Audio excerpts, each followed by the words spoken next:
একটা হলুদ ঘা টাইপের হইতেছে। কবুতরগুলো ভালো থাকবে, আপনার ওই ক্যাঙ্কার থেকেও আপনি মুক্তি পাবেন, এই আর কি। আসসালামু আলাইকুম, কি অবস্থা সবার, কেমন আছেন? আশা করছি সবাই খুব ভালো আছেন। আজকে খুবই ইম্পর্টেন্ট একটা ভিডিও হবে, যদিও এই সমস্যাটা আমি ভুগি না, বাট আমাদের যারা ভিউয়ার্স আছেন তারা এই কমেন্টটা সব থেকে বেশি করতেছেন ইদানিং। সেটা হচ্ছে আপনাদের অনেকের কবুতরের মুখে ঘা হচ্ছে, মানে হচ্ছে যে অনেকের কবুতরের মুখে গালের দিক থেকে আপনার একটা হলুদ ঘা টাইপের হইতেছে। এটা অনেকে কোয়েশ্চেন করেন যে ভাই এটা কি, এটা কেন হইতেছে, এটার সমাধানটাই বা কি?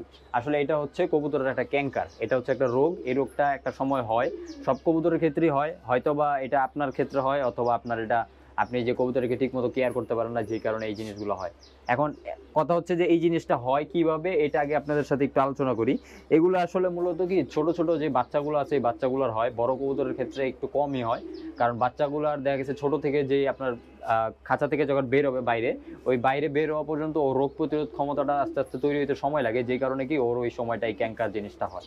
কারণ এই জিনিসটা কিভাবে হয় সেটা আপনাদেরকে একটু বোঝাই। যেমন আমাদের এই হচ্ছে একটা বাচ্চা, হ্যাঁ, এই হচ্ছে একটা বাচ্চা। এই জিনিসটা হয় হচ্ছে আপনার, আমি দেখাই, বাচ্চাটা একটু রিল্যাক্স মোডে ছিল, আমি ডিস্টার্ব করলাম ওরে। আচ্ছা, এটা হয় হচ্ছে মূলত এই যে দেখেন মুখটা আছে না, এই মুখের এইখান থেকে শুরু করে একদম ভিতর পর্যন্ত আপনার একদম একটা হলুদ ঘায়ের মতো হবে। ফাঙ্গাস বলে এটাকে, এরকম একটা ফাঙ্গাস হয়ে যাবে, এই জিনিসটা হয়। এখন আমাদের কোনো বাচ্চার এই পর্যন্ত হয় নাই, আমাদের লাস্ট হয়েছে 1 থেকে 1.5 বছর আগে হয়েছে, তাও একটা কবুতর হয়েছিল, এর আগে আবার 1 বছর আগে হয়েছিল, এরপর আর হয় নাই। এখন এই জিনিসটা কিভাবে ঠেকাইতে হয় বা এই জিনিসটা হয় কিভাবে, এটা আপনাদের সাথে একটু আলোচনা করব। ব্যাপারটা হচ্ছে কি, এই যে ধরেন ছোট বাচ্চাগুলো, এগুলো কিন্তু ছোট থেকে আপনি যেই ধরনের খাবার দিবেন ওরা ওই ধরনের খাবারে ওরা অভ্যস্ত হবে। তো দেখেন, এই বাচ্চাকে যদি আপনি ছোট থেকে আপনার খাবারের যে উপাদানগুলো, এই উপাদানে যদি আপনার ডিফারেন্ট টাইপস অফ ময়লা থাকে, মানে হচ্ছে আপনি একটা খাবার দিলেন, সেই খাবারে দেখা গেছে কি খাবারে অনেক পরিমাণে ময়লা থাকে, ধুলা থাকে, সো যেই খাবারগুলো ওরা খেলে এই সমস্যাগুলো সব থেকে বেশি হয়। অপরিষ্কার খাবার থেকে হয়, অপরিষ্কার পানি থেকে হয়। এখন আমরা অনেকে বুঝে শুনে দেখা গেছে বাজার থেকে কম দামে খাবার কিনতে যেয়ে একটু লো কোয়ালিটি খাবার কিনে নিয়ে আসা করি, সেই খাবারগুলো থেকেই কিন্তু এই ধরনের সমস্যাগুলো সৃষ্টি হয়। আর ওই সমস্যা কিন্তু আস্তে আস্তে হইতে হইতে কি হবে, ওর এইখান থেকে ছড়ায় এই জিনিসটা পুরো গলাটা একদম ব্লক করে ফেলবে, এই যে একদম এই পর্যন্ত ব্লক করে ফেলবে। তখন দেখা গেছে কি ওর এই ঘাটা এমনভাবে তৈরি হবে যে ওই বাচ্চাটা আর ঠিক মতো খাবার খাইতে পারবে না, ওই বাচ্চাটা ঠিক মতো খাবার হজমও করতে পারবে না, এবং ওর ডায়রিয়ার সমস্যা হয়ে যাবে, ড্রপিং পাতলা হয়ে যাবে। কবুতর দেখবেন যে খাবার না খাইতে পারে শুকায় এমন একটা অবস্থা হয়ে যাবে যে কয়দিন পরে কবুতর মারা যাবে। তো এই জিনিসটা হয়। আর যেটা সব থেকে বড় বিষয় সেটা হচ্ছে কবুতর শ্বাস নিতে কষ্ট হয়ে যায়। তো এই কারণে আমরা কিন্তু এই বাচ্চাগুলোর এখন যেই খেয়ালগুলো রাখি, এই খেয়ালের মধ্যে খাবারের দিকটা বেশি ফোকাস দিতে হয়। ভালো খাবার দিলেই কবুতরের এই ক্যাঙ্কার থেকে আপনারা বাঁচতে পারবেন। এখন কোয়েশ্চেন করবেন যে ভাই এই ক্যাঙ্কার থেকে কিভাবে আমরা কবুতরকে সারাবো বা এর সমাধানটাই কি?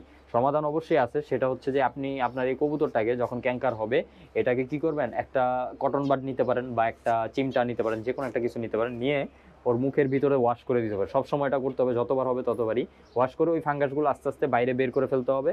তাহলে দেখবেন যে ওইখানে ওই জায়গাটা আস্তে আস্তে ক্লিয়ার হবে। যতবার হবে ততবারই করতে হবে।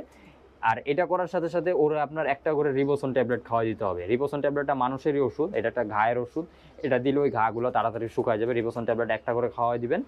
আর অনেকে আপনার দারচিনিটা ইউজ করে। দারচিনিটা ইউজ করে কিভাবে, দেখা গেছে কিছু কিছু কবুতর কিন্তু খাবার খাইতে পারে না, তো ওদের জন্য খাবার হিসাবে ওই দারচিনিটা কীভাবে ইউজ করে, আপনার একটা বাটিতে দারচিনির গুঁড়া নেয়, সেই গুঁড়ার ভিতরে আপনার একটু আপনার দেখা গেছে পানি দেয় বা একটু সরিষার তেল দেয়, যে কোনো কিছু দেয়, দিয়ে ওটাকে একটা আঠালো অবস্থা করে একটা আপনার ডাবলি সাইজের বিচি টাইপের করে ওইটা ডাইরেক্ট কবুতরকে মুখে খাওয়া দেয় প্রতিদিন 2-3টা করে।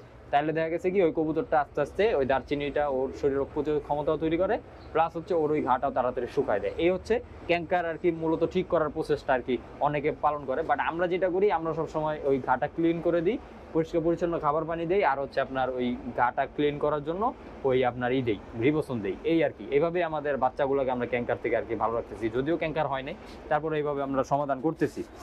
তো এই ছিল মূলত ক্যাঙ্কার রোগের কিভাবে হয় এবং এর সমাধান কি, এটাই আসলে আপনার সাথে আলোচনা করলাম। এখন আমাদের লফটের আপডেটে আসি, আমাদের লফটের কি অবস্থা।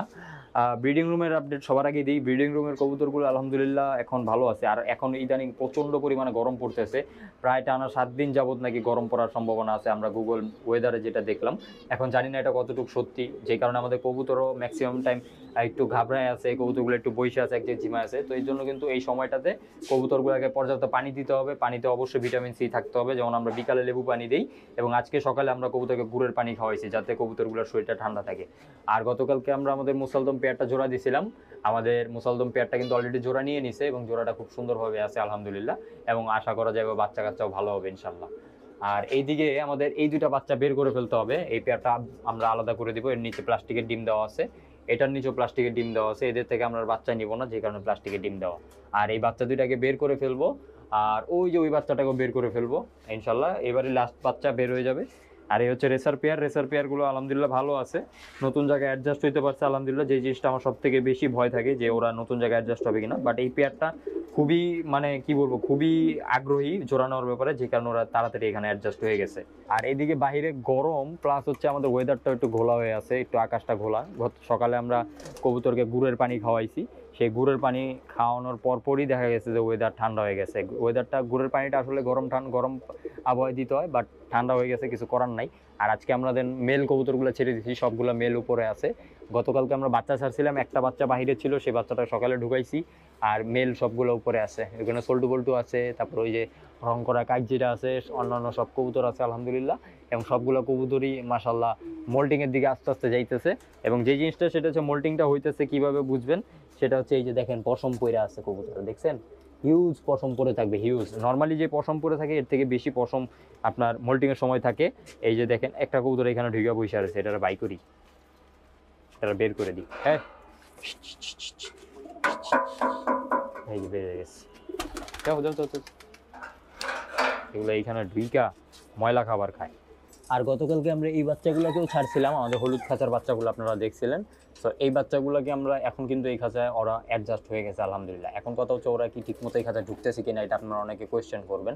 আমাদের এই বাচ্চাগুলো কালকে আপনার এখানে যদি 100%-এর মধ্যে আপনার 30% কবুতর নিজে নিজে ট্র্যাপ করে ঢুকছে, আর আপনার 70% নতুন আমরা ঢুকাই দিচ্ছি আর কি। নেক্সট টাইম থেকে দেখা গেছে 50% 60% নিজে নিজে ঢুকবে। কীভাবে ঢুকছে, আমরা আমাদের এই ট্র্যাপটা খুলে দিছি। ট্র্যাপটা খুলে দেওয়ার পরে খাবার দিয়ে দিছি, বিকালে খাবার দেওয়ার পরে দেখলাম যে ওরা একা একাই সবগুলো কবুতর নিজে নিজে ঢুকে যেতেছে এবং ঢুকে নিজে নিজে খাবার খায় ফেলতেছে। যে জিনিসটা আমার সব থেকে বেশি ভালো লাগছে। ম্যাক্সিমাম কবুতরই কিন্তু এই যেটা আমি আসলে আমার সামনে চলে আসবে এটা। তো যে জিনিসটা বললাম যে কবুতরগুলো কিন্তু অলরেডি নিজে নিজে খাবার খাওয়া শিখে গেছে, আর এটা তো অনেক আগে থেকেই। আর যেটা হচ্ছে ওরা নিজে নিজে ঘরে ঢোকার চেষ্টা করতেছে, এখন অ্যাডজাস্ট হয়ে গেছে আলহামদুলিল্লাহ। আর আজকে আমাদের এই সাইডের নরগুলোও ছেড়ে দিছি, সোল্টু বল্টুর খাঁচা, সোল্টু বল্টু বাইরে আছে। তো সবশেষ ভিডিও শুরুতে যেটা বললাম ক্যাঙ্কারের বিষয়টা, অনেকে কোয়েশ্চেন করছেন, যে কারণে ভিডিওটা করছি। ক্যাঙ্কারের বিষয়টা আসলে হচ্ছে কি, আমরা অসাবধানতার কারণে এই জিনিসটা হয়, অনেকের বাসায় হয় না। অপরিষ্কার খাবারটা খাওয়াইলেই কিন্তু এই জিনিসটা সব থেকে বেশি হবে। আপনারা একটা চিন্তা করবেন, সবসময় দেখেন আমরা কিন্তু আমাদের কবুতরগুলোকে খাবার দেওয়ার আগে কিন্তু সবসময় কবুতরের খাবারটা ঝেড়ে খাওয়াই। এটা আপনারা দেখেন কেন ঝাড়ি, অনেকে কোয়েশ্চেন করেন, এই কারণেই ঝাড়ি। কারণ অপরিষ্কার খাবার যেদিক দিয়ে কবুতরের ড্রপিংয়ের সমস্যা করে, সেদিক দিয়ে কবুতর শরীরের দিক দিয়ে ক্ষতি করে। মুখে ঘা হইলে কিন্তু অনেক কবুতর দেখা গেছে বাঁচার প্রবণতাটা 30% কমে যায়। সো যেই কারণে কিন্তু ক্যাঙ্কার হওয়া থেকে বিরত রাখতে হলে অবশ্যই পরিষ্কার খাবার দিতে হবে কবুতরগুলোকে, এবং পরিষ্কার খাবার দিলে দেখা গেছে কবুতরগুলোও ভালো থাকবে, আপনার এই ক্যাঙ্কার থেকেও আপনি মুক্তি পাবেন, এই আর কি। তো সবাই ভালো থাকেন, সুস্থ থাকেন। আশা করছি ক্যাঙ্কারের বিষয়টা আপনারা বুঝতে পারছেন এবং ওই অনুযায়ী আপনারা আপনাদের কবুতরগুলোকে প্রয়োগ করতে পারেন। সবাই ভালো থাকেন, সুস্থ থাকেন। আসসালামু আলাইকুম।